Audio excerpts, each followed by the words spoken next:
to record.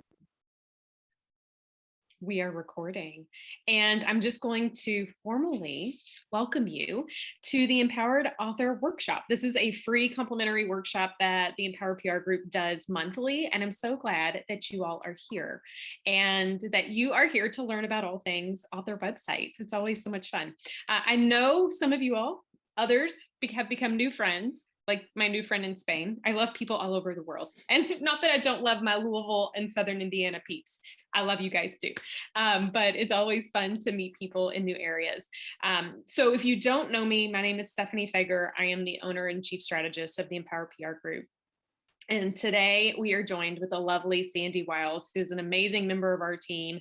And I'm so grateful that she is here and able to help talk all things author websites today. Just reinforcing that we host these monthly and we change the topic every month. If you guys ever are like, I'd really like Stephanie and the team to talk about this, shoot me a message, let me know. I'm happy to make sure that the workshops are as relevant to you as they can be. So today we are talking about all things author websites, and let me I have a very, very, very simple PowerPoint slide that I'm going to share just to keep us, oh goodness, I can see all my stuff, just to keep us nice and focused. And let's see, I want to make sure that I can see the chat, and it'll let me know if new people come. Okay, just double checking a couple of things. So, oh my goodness, go back. They always say to be, oh, this is why, because I'm at the end of the show, not at the beginning. See, not everybody gets it right at the first time. All right, so today's topic, author websites. I think everybody currently is on mute. Lawrence, or Larry, I know you as Larry. I'm going to put you on mute, but feel free to come off mute if you all have any questions. There is no problem there, but that way we don't get any background noise. Sandy, you should come off mute because you and I will be going back and forth. I was waiting until it was actually time. You were ready. It is just in case. time. You never know when a cat's going to rear its ugly head. Yeah, I don't know about y'all, but I feel like as authors, we are animal lovers, and I find a ton of animal lovers and cat lovers in the group of people I get to work with. And I'm in the same boat, Sandy. You never know, one of my 5 cats might show up. So if so, thanks for the grace in that. So today, and let me double check. You all can see the screen. You all don't see the chat window up on my screen, correct? Correct. Yep. Okay, great, because that would be distracting for y'all. So today we're talking about author websites. Sandy and I have been going super deep in author websites for the last several weeks, and we will for a few more weeks to go on the emPowered Author podcast. If you're not listening to that, I highly encourage you to take a listen to that, because I think you will find it really helpful and a complement to your book marketing work.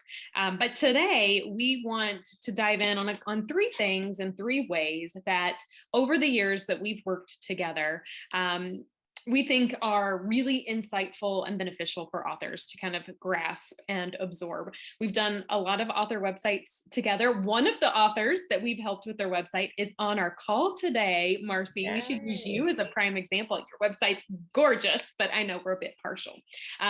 If you want to, actually, Marcy, stick your website in the chat, because I think people might want to get a sneak peek of the beautiful stuff you do and your amazing website.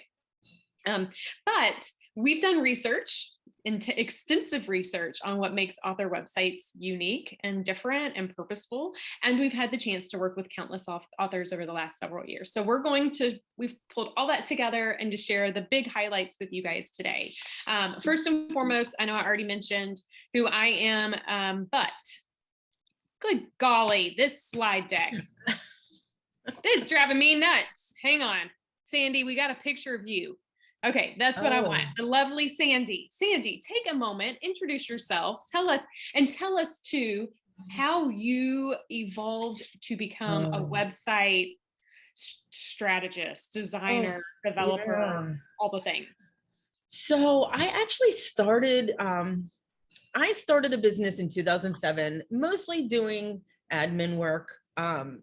But I found that I loved the website part of that work. so much so that I just at one point said, I'm not even going to help people anymore unless it involves a website. So that's what I started doing. And I have spent a lot of time and a lot of years in groups and just really honing both design and development. I don't consider myself either a designer or a developer. I never know what to call myself. I'm kind of a builder and strategist, really. So I think that is my ultimate strength. I love the strategy of websites and the detail work in websites. Wizard, I like that. So yeah, Oh, you like that, Marcy. that is my that was my history to it. And I just have spent the last probably I don't know, 5 or 7 years just focused on websites. And I'm so grateful you have, because finding somebody who doesn't just understand the nuances of websites, but has a detailed eye, and then has really embraced a collaboration. Actually, hold on. I think we have a new person on our that's coming in. Let me make sure. Oh, yay, Susan. Okay, so adding her in. And I will say, just my work, even as an admin, I for some reason always attracted authors, like from day one, whether it was transcription or support. It was, I think nearly every one of my clients has been an author. Mm. It's really cool, and it's really fun how you and I found each other in this space, and yet I also realize the more in depth you and I go on the author website, the more important it is to ensure that when you're working on a website that you find a team. And listen, Sandy and I would love to help you, but if you take all of our info and go somewhere else, that's fine too.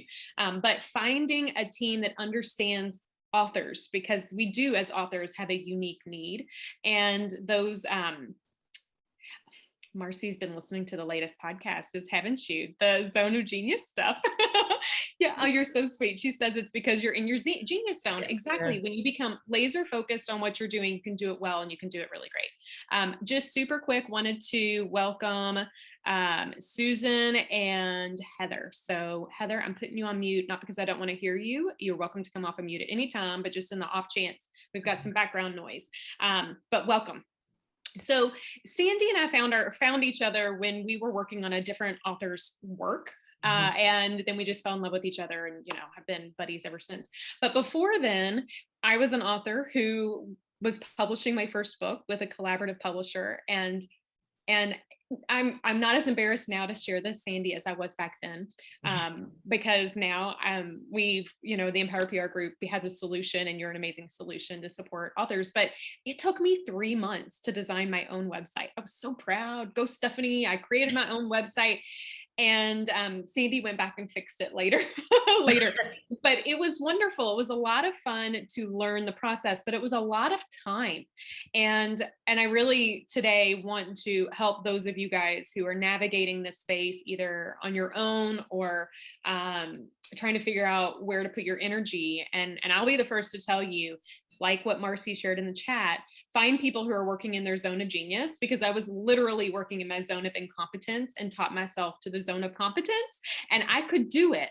But I can't imagine the amount of time that I wasted doing something that if I just found someone who loved doing it and could have done it right the first place, I would have maybe been able to focus my efforts in other ways. So I share that mainly because I want you all to know, when we talk about author websites, I understand what it's like to be on the author side building it.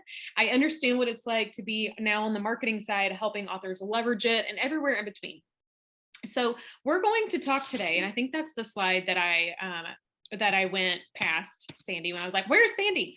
We're going to talk about 3 things today. We're going to talk about how you should look at your author websites, or just in general, how to view them, how to, and it shouldn't be find, it should be how to build or design, how to design them, and how to leverage them. Those are the 3 things we are focusing on today. And we're going to start with how should you view your author website. Sandy, I want you to toss out, you and I have lots of opinions on this. I want you to toss out, how should authors perceive their websites from the get-go? I think in a lot of cases, it is an afterthought, when in reality, I think it should be one of your first thoughts, because it is the place where you can build your platform. You're not using another platform, you're building your own platform to share not only your books, but the reason behind the book, or the passion for whatever it is you're doing around the book.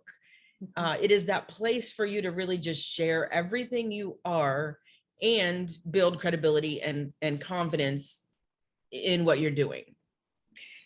I think many of us are so focused on the book. And listen, I tell authors so many times, you can't market a book if you don't have a book. So we definitely need to get the book going. But don't neglect the fact that once that book comes out, or even before that, you're really building a business, whether you want to or not.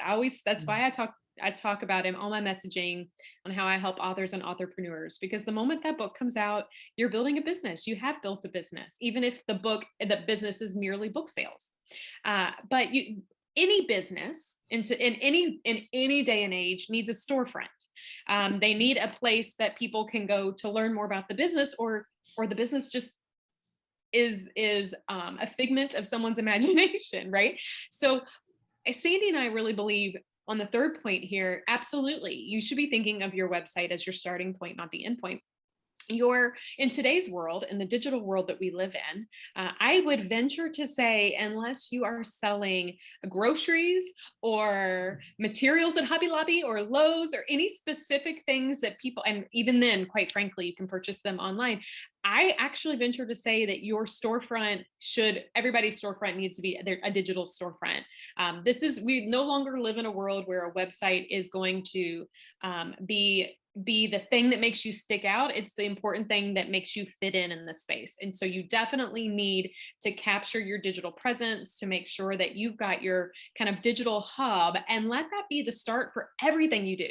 And when you focus on that, then your website's less likely to become stagnant, because it is where you're always sending people. We'll talk about that on the leveraging. But don't you agree, Sandy? We've got to start there. Yeah, absolutely. I think it is your home. And we've talked about that before. It is the home for everything you do. There's an episode in the podcast coming out either next week or the week after. I can't remember, but it talks about how your address is your URL, your domain name, and the land that your house is on is like what a website hosting platform is. And the house itself is the website.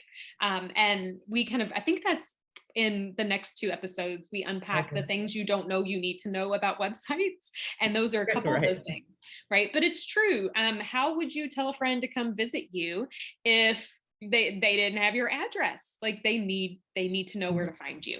So definitely don't let a website be an afterthought. Have it be a part of your discussion in the beginning. I also, Sandy, think number 2 is really important. We talk a lot about that too. I've also talked about this in branding as well. Many authors, and I'll be honest, myself included in the beginning, like we see ourselves as a reflection of our book and not the other way around. Authors are bigger than your book. I mean, what happens if you write another book, or you write another book in a different genre? Your book doesn't define you. You have the ability to leverage your book to help you get where you want to go. Right. And I think that mentality is so important when you're looking at websites, because if you just build a website focused on your book, you're also limiting yourself as an author.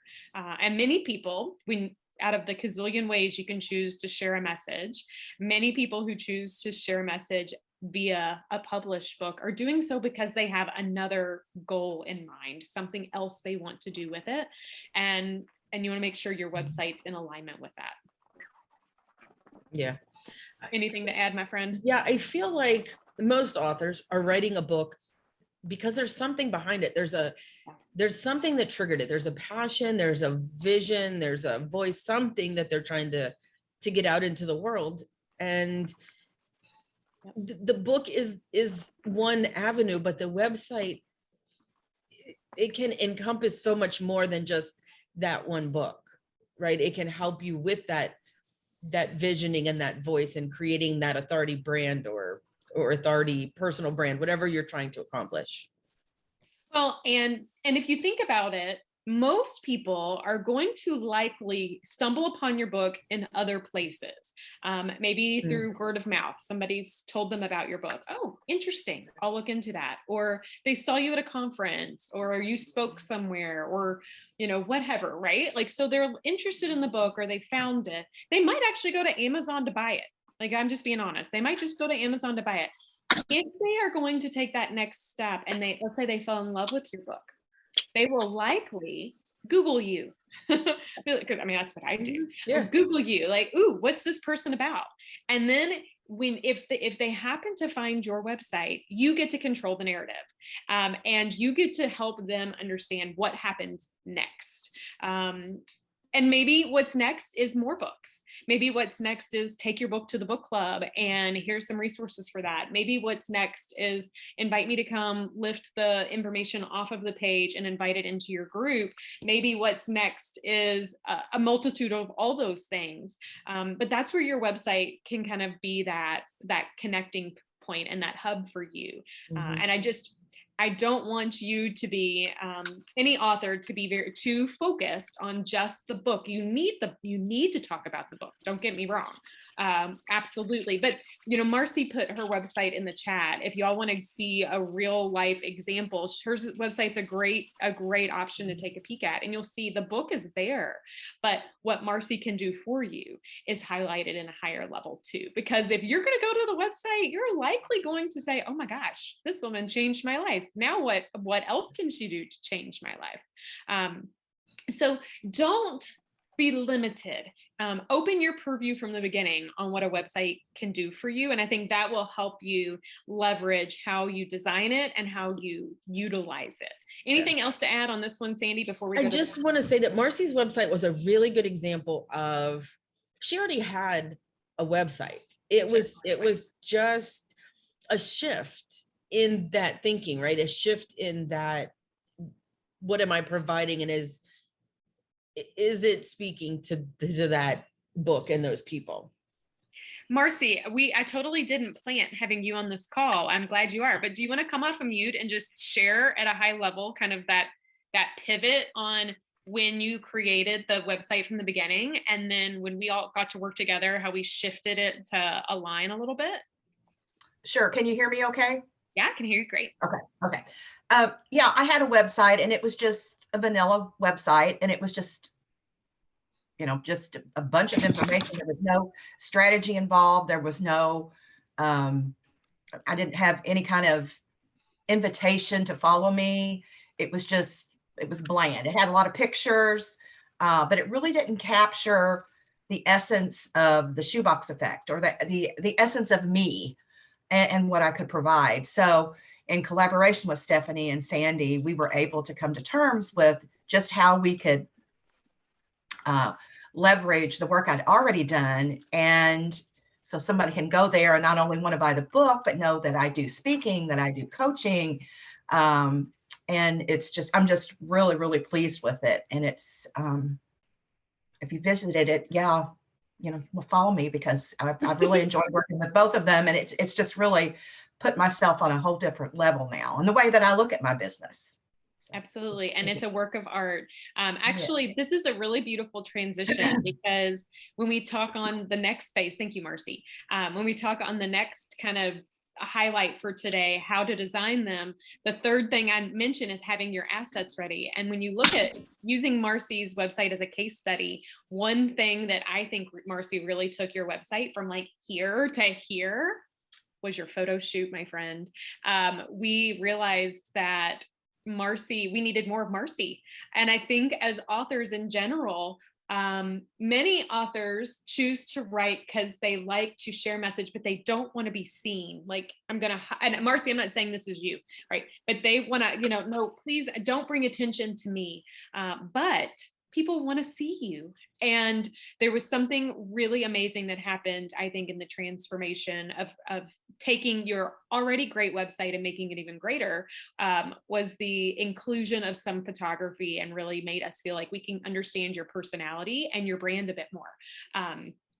Those listening, I know we have a couple, Susan and Heather, that came in. I promise Marcy was not planted. She's one of our lovely clients that is joining us today, and we just are excited to share her as a case study. And I'm so glad, Marcy, you're letting us. But how to design your website to work for you. So I do love that we're talking about Marcy's as a good example. Though I had an author this week reach out to me because someone else in the marketing space, another person that does book marketing, told him he had to completely throw his website away and redo it. And first of all, I went and looked at it. It was lovely. And so, no, but Sandy, I just want you to know how Sandy and I look at websites doesn't mean that I don't believe that. I just don't believe it. There are times where it makes sense to evolve your website. And sometimes that means going from what you had to something new, but that doesn't always mean that doesn't always have to be the case. We have a lot of fun taking what you currently have and elevating it as well. So I just like take a deep breath as you're hearing this information, because I don't want anyone to feel like, oh my gosh, I need to throw away what I've started. You don't have to. Like, there are ways we can make what you have get where you want to go. And if we or others feel like there's a need for a shift, that might happen, but just be cognizant of asking the right questions, right? And make sure that the people you're working with and the team you've assembled care about your end goal, not just the business and the process. And I'm done with my soapbox, Sandy, on that one. But I believe it, and I just want you all to know that. So how to design the websites. This is probably my favorite part of our chat, because Sandy and I did a lot of research over the years here. Like, we didn't just come to the table and say, every website needs this.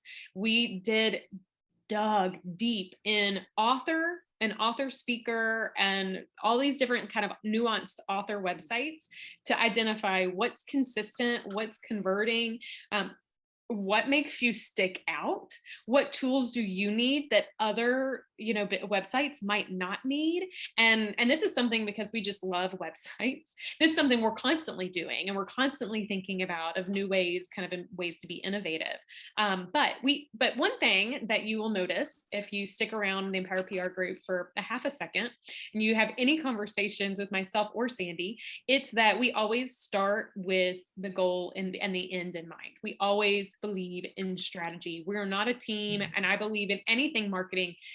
Don't jump in for the shiny new object. Take a deep breath, understand your strategy, and align everything you're doing with it.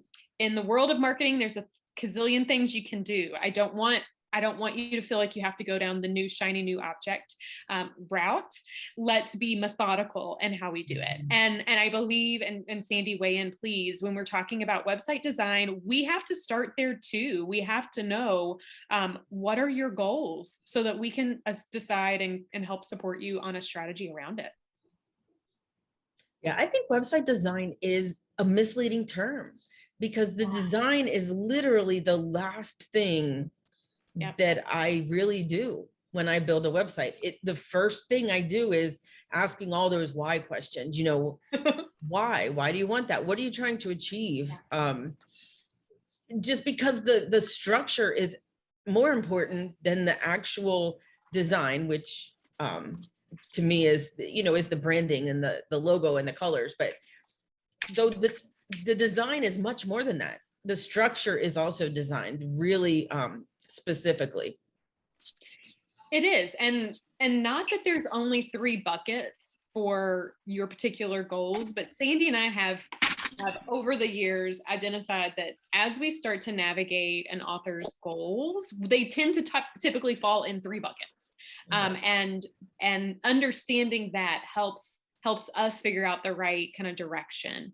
One is, authors might be looking to leverage their website to continue to write more books.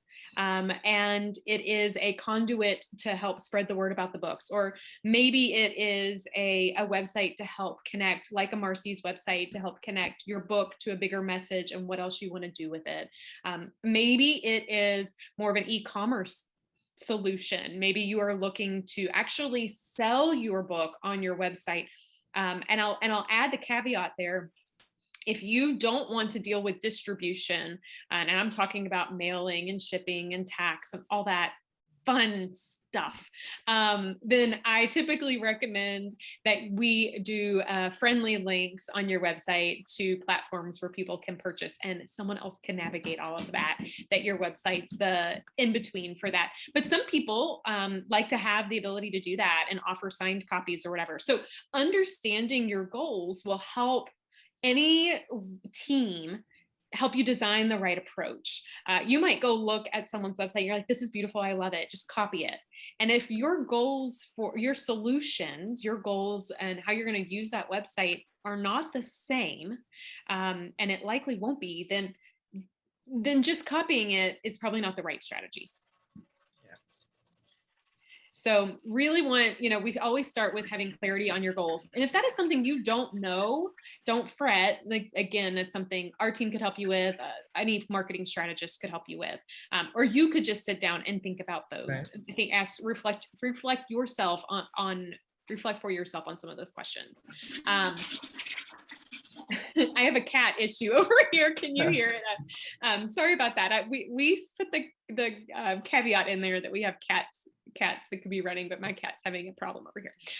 Okay, so the second kind of thought to consider is leveraging best practices. So when we're thinking about how to build your website, we are going to look, if you're working with us or another team, we want you to think about what are best practices out there. And Sandy, let's go through some of them that we know really all websites need to include some of this. Tell us a couple that come to your mind. Well, leveraging best practices is there are multiple ways I look at it. As I look at it from a technical standpoint as well as a design standpoint. So in design, there are things that need to happen, whether that's you and your bio, the book section, there are certain elements that need to be there depending on your goal. Yeah. And that includes your bio. Please have a bio. You absolutely need your book information. And little insider tip, if you are not a member of Amazon's affiliate program, go become a member of that and ensure your website has a disclaimer acknowledging that you have affiliate links on your website. But you definitely want to link to, and if you're going to leverage your website as the conduit to link out, you definitely want to leverage that and use a affiliate link so that you get, Amazon's awesome. They will pay you to promote you, which is wonderful. But that is something obviously, but to me, those are pretty obvious ones. You want to have a way people can contact you. And I say this, Sandy, and I'm kind of giggling because it's very obvious to you and I, but to other people, you might not have considered, oh yeah, I do need people to know how to communicate with me. If they want, and for many reasons, they might want to buy bulk purchases. They might want to include your book in a massive shipment somewhere. They may want to have you come speak. You want to make sure they have that. They may just want to reach out and tell you how much they loved your book, which is an awesome testimonial to then put on your website. Right. And let's be honest, I love when people do that. It just makes my day. It makes my day. Agreed. If you look at your website as a digital hub for your business, consider how else you're also engaging with people. And many times that is leveraging a social media platform. That doesn't mean you have to, but if you are having conversations with potential readers on a social platform, you want to use your website as a way to connect the dots, with the caveat, as I know, Sandy, I see it in your face, it's coming. You don't have to be on all the places. In fact, I'm not going to recommend that you're on all the places, and we're not going to put not to. No, please don't. Pick one or two and be really great on those, and let those be the one that you're connecting to on your website. Yeah. And I usually tell people, you can have profiles on all of them. I suggest you claim Yes. your spot in all of them, but really focus your strategy on the few where you know your people are.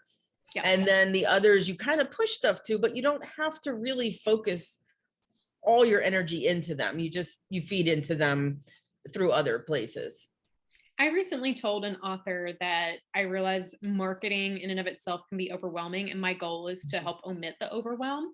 And what you just said already like made me breathe better. I can't imagine someone who's not heard that before. I don't be everywhere. Honestly, pick one or two and do it great. And that will take the overwhelm off of you Right. feeling like you have to be on all the places, because you just don't. You don't. You just need to don't. choose the ones where your audience most likely are. Yeah, absolutely. I also think on your website, obviously content/copy should be there, but and Sandy and I talk, I think I've got some notes on on some copy best practices, but your website, and this is going to be hard to digest, author friends, but your website's not really about you. It is about who is coming to visit your website and what they need. So consider, what is the problem of somebody who is going to take the time to go to your website? What struggles are they up against, and how are you and your book and your offerings a solution to those? And that should direct a lot of your website content. Yeah. And ... my pet peeve. Your content cannot be thousands of words. It really has to be super succinct, and hit those points very quickly, because we live in a time of very short attention spans when it comes to websites. Yes, a couple of seconds. If they stay on your website longer than that, then you're blessed and lucky. So we want to make sure that we're really speaking to them. How to work with you. And I want you to think about what that could be, because you today might not think, oh, you mean someone would care enough about my book and want to work with me? They will. I mean, they just will. So you might as well direct them on how you are open to working with other people, right? Maybe you aren't. Maybe that's not a solution. So you know that, and you're just prepared when someone asks. But if you haven't given that thought, and that's something you might be interested in, be thinking about that. And your website could be a great place where you can share that information. What about other collateral resources? Do you have I'm thinking, Susan, about if you're doing something in preparation for Lent, like we talked about. We had some really good ideas around that. If so, like this could be your website could be a one-stop shop for people to get that downloadable, a resource for them to leverage, your book over 40 days. What if you you would love for your book to be used in leadership groups or in church groups and Bible studies and what have you? Could you create a couple page book study guide or conversation guide for groups to leverage, right? So I want you to be thinking about that. Oh, yay, Susan, I'm really excited about that. I'm excited for you there. The other thing, in addition, I'm looking at my notes, in addition to potentially a featured on, if you have any media clips, you might want to acknowledge that there. That's for more credibility, kind of like leveraging that credibility you have. And your blog, I say blog, you can call it a lot of different things. If you go to empoweredprgroup.com, we are calling it insights. Some people call it, what do we call it on Mike's site?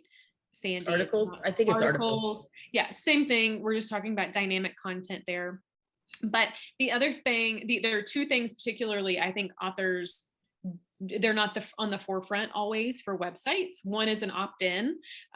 Make sure that you have an opt-in. You need to create a way where you are capturing people's excitement for you, and you can continue that conversation. Yeah, and those resources that you talked about it's the best way to create that opt-in. To create a workbook or a checklist or something that relates to the book that they can then take and it just enhance their experience with the book. It does. And then it gives you the opportunity to open a conversation with them about deeper things like book number 2 or other ways to work with you. Right. So be thinking when we say opt-in, that's something that someone is willing to opt to give you their email for something in return. In today's crazy 24-hour news cycle world where we're inundated with all these messages, people are less likely to give you their email address for nothing. Yeah. So that is prime real estate for them. So you want to make sure you're giving something of value. Sure. And it is one of the best ways to communicate with your, it is probably, in my opinion, the best way outside of your website to communicate with your audience. I agree. You know, because they have let you in that place and there's no algorithms to contend with. It is simply, it's a way for you to speak directly to them, you know, and even your train of thought, anything, people really relate to that. They are. Back in the day, and I say back in the day, like a couple of years ago, the way that email conversation needed to happen in connection with opt-ins felt a bit more high level professional, and now people are much more conversational, and so none of this stuff has to be overthought. Be you. And I think, you know, you all know this as authors. There's probably no new movie out there or no new theme for a movie out there, right? It's all kind of similar. Same thing for books. Like, I hate to break it to y'all, but you know this, like, there's really, the message we're sharing is really not earth-shattering new, but what makes it unique is you, like, as an author, your voice. And so as you build your website, you want it to speak to your voice. As you create an opt-in, you want it to speak to you and your brand. As you create any emails where you keep communication going, be you. And don't worry about that. Don't worry if that's gonna, like, if because you don't use a period at the end of the sentence. I know some people who don't. It does drive me crazy, right? As an author, it drives me crazy. But if that's you, be you, right? Like, just embrace that, and it is okay. Sandy, I have to say the last piece on the assets, Yes. and on the best practices that you and I really have been over the last year integrating into most of our websites is a speaker resource page. Right. In our ongoing research, that is something that we have found is a big differentiator for author websites. So if you are interested in ever speaking, and I'm talking about paid or unpaid, I'm talking about virtual or in person, and I'm also talking about in media or podcasts or anywhere in between. A speaker resource page is a really great solution for that, in the sense that it is a one-stop shop that meeting planners, media outlets, podcast hosts, etc., can go to get your bio, get your headshot, get interview questions, get news releases, get your book stack, get all the stuff. I'm going to put in the chat a link to my author page, just so that you can see what an author speaker page looks like. And that is not something that every author website has, but I do think that if authors consider incorporating it, it does set them apart. I think I would even go as far as to say that even to use that page for a launch team or friends, that, you know, anybody that wants to share your work, they have everything they need, the book stacks, your bio. It makes it easy for anyone to go to that page and pull what they need. It does. And you're already making things easier for someone. Anytime you can make something easy for someone who's willing to help you promote your book, like, that's a win-win. And it also, I think, elevates a level of professionalism. So if you're out there pitching yourself to be on podcasts and the podcast host goes, "Can I get a headshot?" Absolutely. I'm going to send you to this page. You can go here. It has everything you need. Should you have more questions, let me know. Many times they come back and go, "Oh my gosh, yeah, great. This is awesome." Then they know you're the real deal. So you want to definitely consider having that on your website. The only other thing I want to add before we get to the third part is around the assets. We talked about having your copy and content ready. I think Sandy knows this as a thorn in the side of any web developer.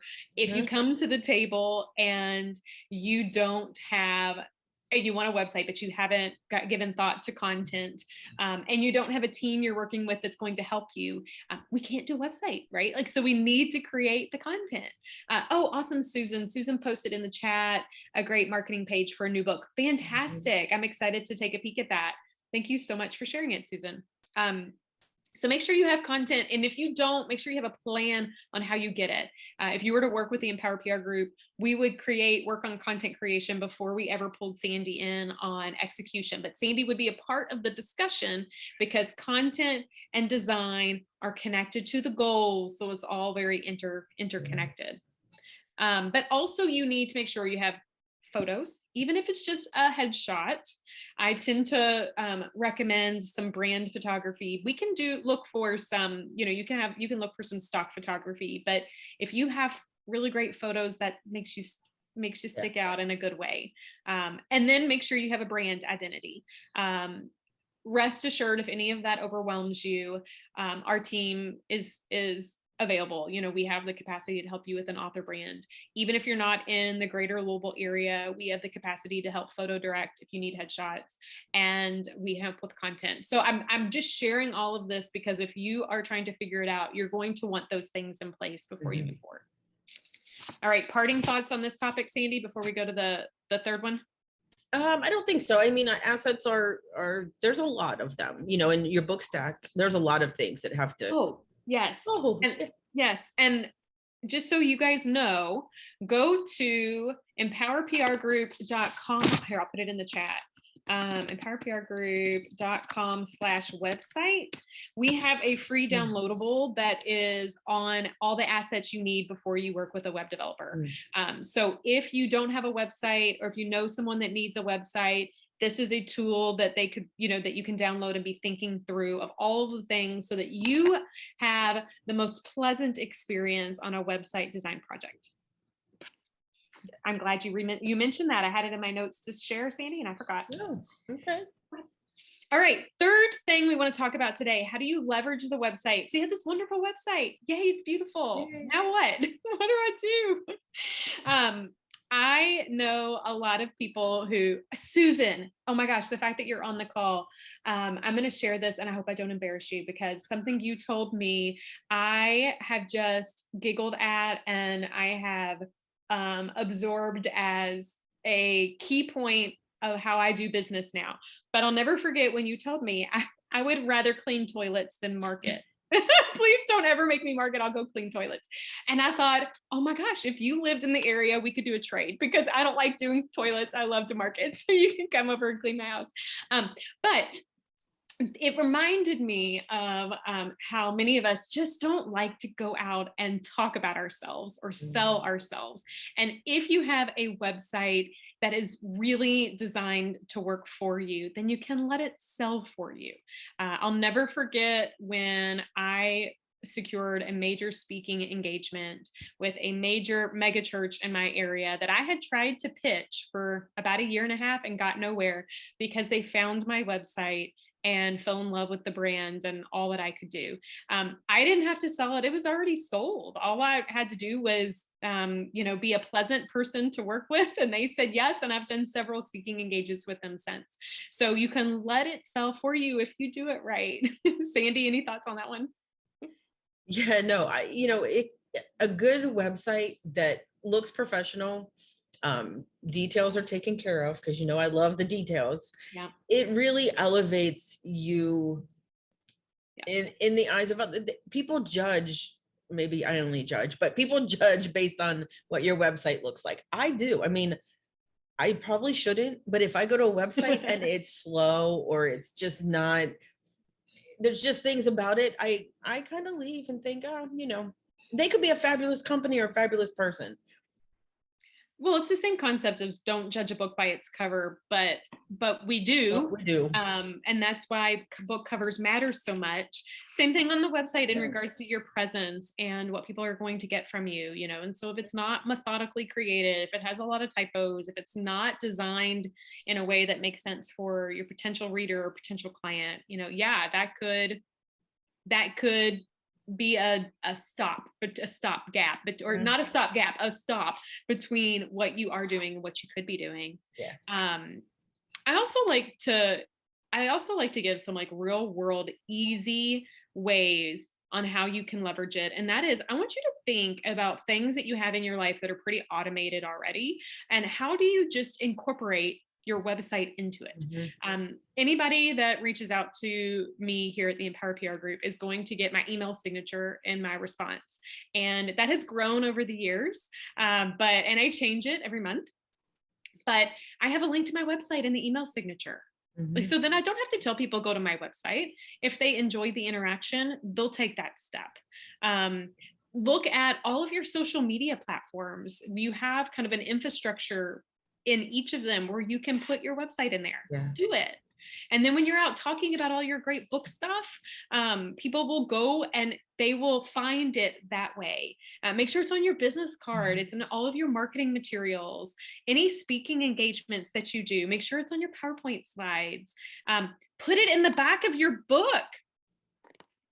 That's just a radical thought, right? Like make sure that you have something at the end of your book that directs people to your website to learn more. Those ways will help people continue to find your website in a not a salesy way. Yeah, and I think you'd probably be amazed at how we're just word of mouth. How anybody could find that information. Especially the social media profiles. I go to a lot of profiles that just don't have a link to a business or a website or anything. And they're talking about their stuff, but not giving me a way to find out more. And it is a little bit infuriating. I know. Maybe it's because, Sandy, we're website people, but I'm like, I want to go get a glimpse of you before I say yes to you, right? It's kind of like we're going to date before I marry you. I would love to kind of figure out if we've got a good vibe, if you're the right fit for me, if I think you're going to help me get where I need to go before I make the commitment. And I think that's what a website can do. Yeah, no, I like that. The last tip here is around inbound marketing strategies.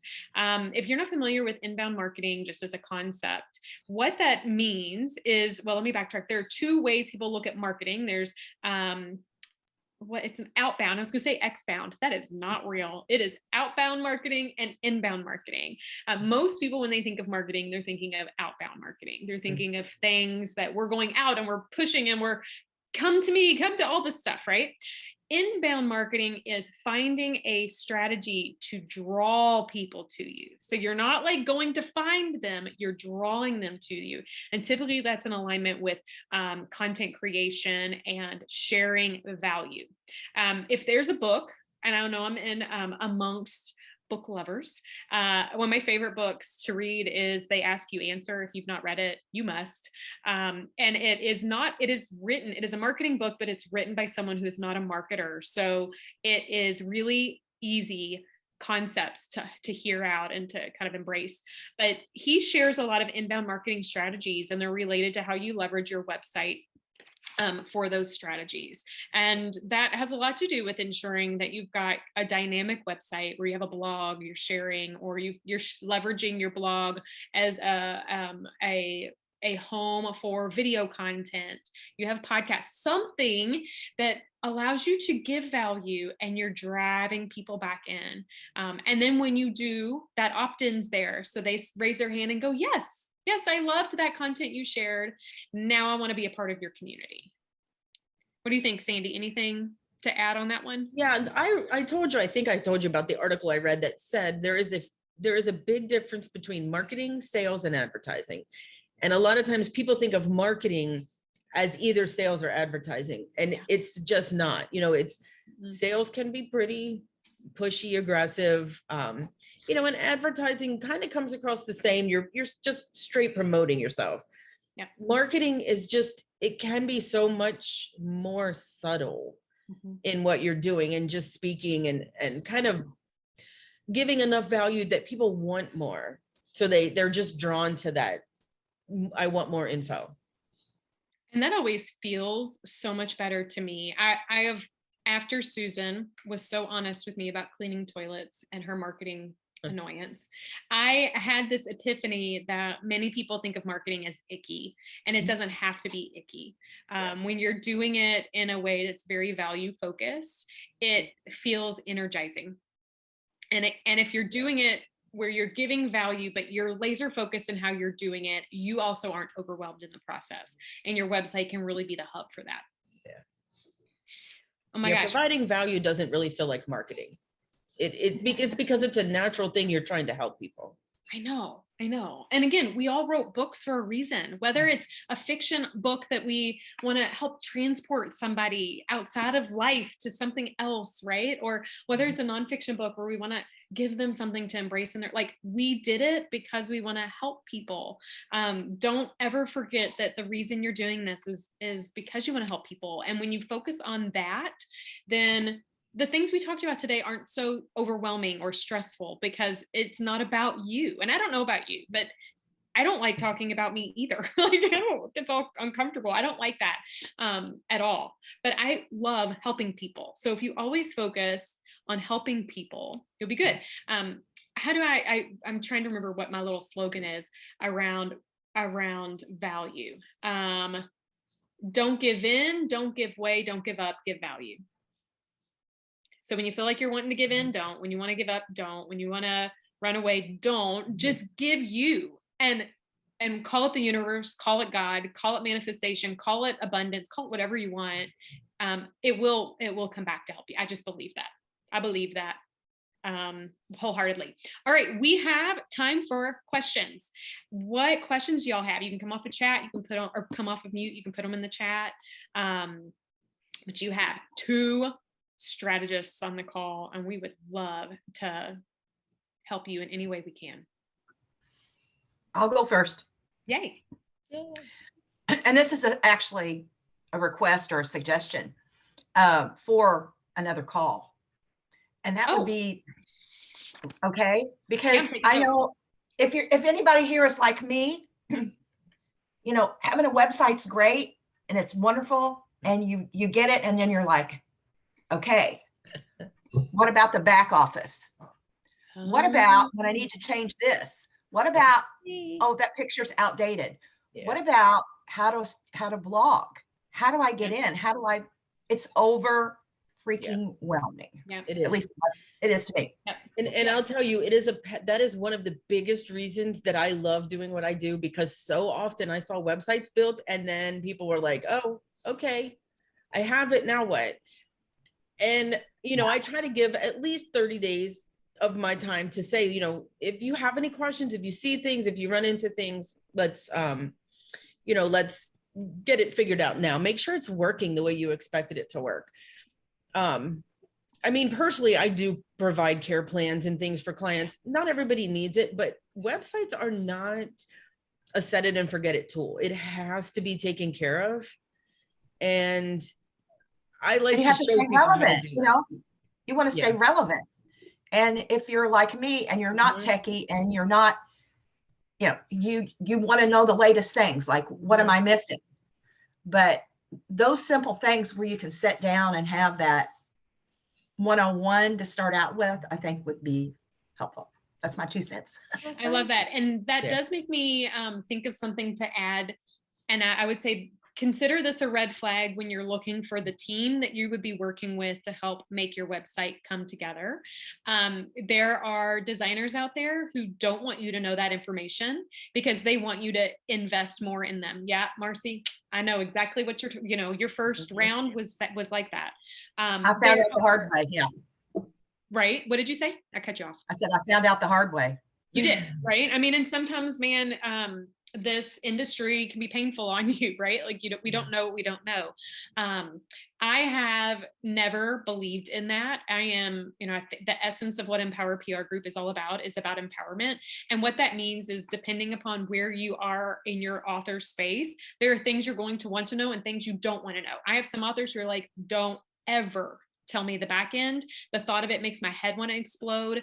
Can you just help me? And we can. And then there are other authors who are like, listen, I want to learn how to do these things. And I have created trainings and tutorials and gifted them with a 20-page workbook and said, next time you need to change a photo, this is how you do it.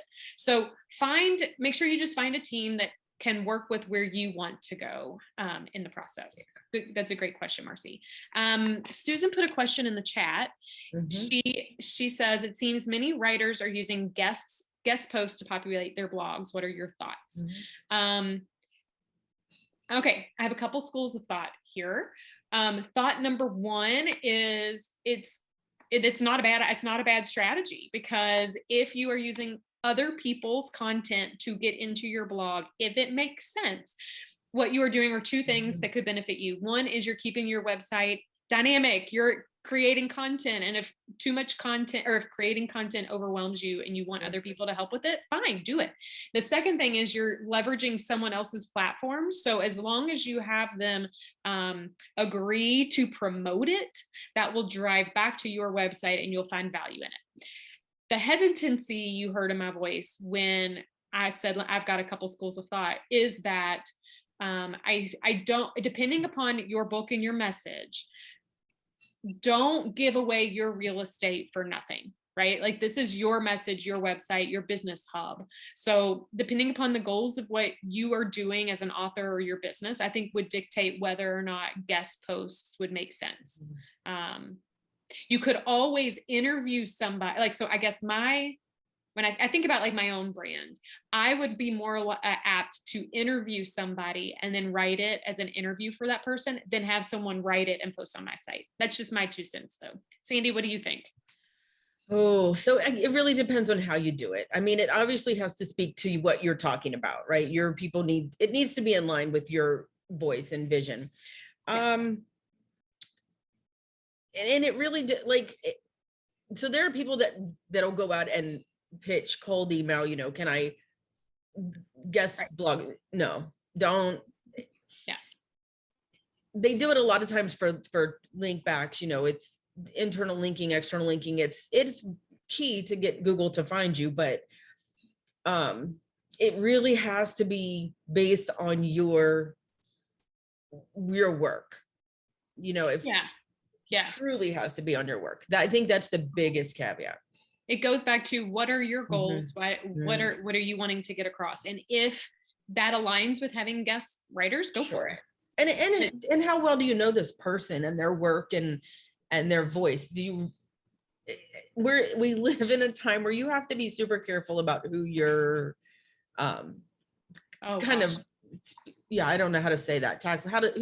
Who you're letting into your space, right? Absolutely. So yeah, if you know them well or they're prominent, obviously, it's a great strategy to intersperse in your work.